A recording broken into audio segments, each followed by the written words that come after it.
know how everything can change in a matter of days. It was all good just a week ago. We beat up on the Chicago Sky a few days ago. 35-point victory. Caitlin Clark triple-double. Indiana Fever riding high. Indiana Fever fans riding high. Caitlin Clark supporters riding high. And then, of course, the dweebs do what the dweebs do. They make up nonsense. They make up lies. And the WNBA validate the lies. The WNBA validates the nonsense. The WNBA validates non-truths. The Indiana Fever have had enough. They're not just upset. They're threatening to leave the WNBA entirely. Why? Because they claim what's being said about them isn't just gossip. It's all lies. Not rumors. Not half-truths. Flat-out fabrications. But here's the strange part. No one's saying exactly what those lies are. And that silence? It's suspicious, really suspicious. Behind the scenes, tension is clearly building. The Fever's actions make it seem like they're hiding something big, something the rest of the league doesn't want getting out. Is this a brave stand for the truth? Or the start of a scandal that could shake the entire WNBA? Stay tuned.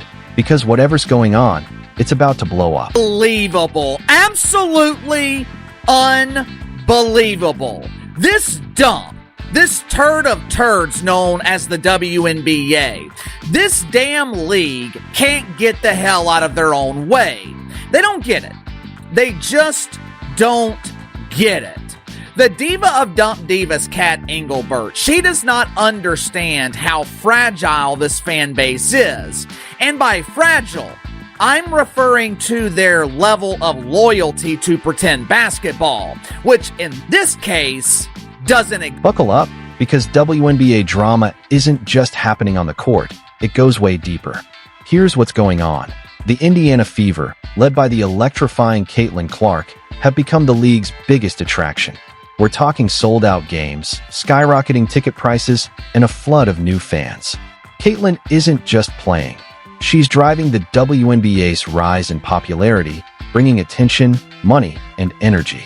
Right now, the Fever are the league's main event, giving the WNBA exactly what it's been missing: relevance, revenue, and real momentum. The number one thing you'd be talking about after that game, after that amazing performance from Caitlin Clark, the triple-double, the amazing passes, the crazy shots, you'd think we would be talking about basketball. The number one thing you think we'd be investigating is how nobody else in the WNBA has ever done anything like Caitlin Clark is doing. We should be investigating the fact that Caitlin Clark's 4 threes in that game were more exciting than, like, if you go to 2022 and check out the top 10 plays of the WNBA season, her 4 threes in that game were more exciting than those 10 plays. Literally. Like, what she does in one game is single-handedly more exciting than anything we've ever seen in the WNBA. That's what we... And yet, somehow, the league, along with some diehard fans, are casting the Fever as the villains. Why? Because their fans got a little too excited in the stands? Because Caitlin Clark dared to make a tough, clean play against Angel Reese? It doesn't add up, but the backlash is real. Started all of this. It's a flagrant. And then Chicago will maintain the basketball. Reese misses. Okay, that was it. That noise you heard right there that sounds a little bit like a dolphin was actually a YouTuber called Flight Reacts. A laugh. All right, a laugh that, it's my understanding, actually gets played during NBA games too. That's what it's all about, because they tried to say that sounded like a monkey. Let's rewind this like it's your favorite reality show.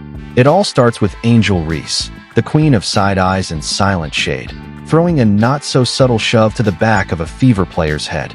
Bold, loud, classic, I dare you to say something energy. Then Caitlin Clark answers with a textbook foul. Tough, clean, nothing dirty. But suddenly, the story shifts. Fever fans are cast as the bad guys. Wild rumors of racism start flying, and Angel? She's instantly crowned the league's untouchable new icon. Television, it's been the most polarizing conversation in all of sports over the last 24 hours rather. Angel Reese, many would suggest that she overreacted, but Slick, do you have an issue with Angel Reese's reaction to Caitlin Clark's flagrant foul? Yes, and I have an issue with the way she reacted. I have an issue with the way it's being handled by her, by the Chicago Sky, everybody involved. Here's the wild part. It's Indiana Fever fans who are actually keeping the WNBA alive right now. They're filling arenas, buying up jerseys, and bringing real money into the league.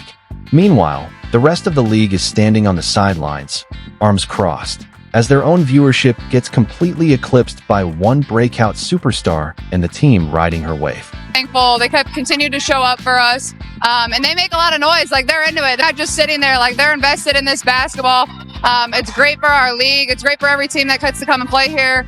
I think we've had a lot of great battles, and they've helped us win a lot of games on this floor. So, like I said, hopefully we can bring the playoffs back here and give them a taste of it, because they deserve it. It's been since 2016. So, it's only going to get better and better from here on. You can almost hear the whispers behind the scenes. Sure, we want Caitlin Clark to shine, just not like this, and definitely not with those Fever fans backing her. In other words, the league says it wants growth, but only if it fits the usual narratives of victimhood and controversy. It's like the WNBA's game plan for success is to burn down its own foundation, starting with the one team actually keeping the lights on. And here's where it gets even more ridiculous. Foul on Caitlin Clark. Listen, I was at the game. If there was somebody being racist or saying shit, obviously boot him, never let him back. I would be stunned beyond belief if that was the case. This crowd, I've sat on the wood for a million games, been in a million environments. The crowd at the Fever game, little girls, families, ladies, nice crowd. You even though it's 100% false, by acknowledging we don't condone hate and not seeing that this was a internet rumor, complete bullshit, you're lending credence to this. There was none of that. It was a great crowd, a positive crowd. Yeah, Angel Reese deserved to get her ass booed when she attacked Caitlin on a normal foul. Other than that, the same fans being labeled as racists, they're the ones showing up every night, packing arenas, and riding hard for their team. So what's really behind all this noise? Is it truly about racism? Or is it about envy, control, and a whole lot of resentment aimed at Indiana and Caitlin Clark's meteoric rise? Let's be honest. Caitlin is the most talked about player to enter the league in years. Love her or hate her, she moves the needle. And Angel Reese? Like it or not, the league has positioned her as the perfect rival. Meanwhile, Fever fans have somehow become the go-to villains for all the tension swirling around the WNBA. But here's the truth. Without Caitlin and the Indiana Fever, the league might still be begging people to fill half-empty arenas with free ticket promos and awkward energy. Instead, we've got sold-out crowds, record-breaking viewership, and a charged atmosphere every time they take the floor. The WNBA should be celebrating, but it feels like some folks would rather kill the vibe. The good news? Indiana isn't slowing down. They're stacking wins, building a loyal fan base, and proving that real hoopers and real fans still run this game. So let Caitlin cook. Let the Fever keep feeding off that energy. Because the truth is, growing pains are part of the process. And if the WNBA is smart, it'll embrace the chaos and ride this wave straight to the top. Wanted to hone their defensive skills last season. In the offseason, Stephanie White made it a point to drill that idea home. I mean, Caitlin Clark talked about upping her defense, and in the offseason, they picked up a lot of key defenders. They picked up Natasha Howard, who is the 2019 Defensive Player of the Year, and last season, the Connecticut Sun came in first in their defensive rating. So what did the Fever do? They took Stephanie White, they took Keith Porter, they brought in Tawana Bonner, and they said, all right, let's lift the lid on the WNBA drama spinning faster than a washing machine on max. At the heart of it all, the Indiana Fever, the team that went from league afterthought to headline makers practically overnight. Leading the charge is Caitlin Clark, the rookie sensation rewriting the rules and lighting up every stat sheet. She's not just playing, she's sparking a movement. Fans are showing up in droves, tickets are soaring, and Clark jerseys are flying off shelves like it's Black Friday that you'd think the league would be throwing a parade, right? Wrong.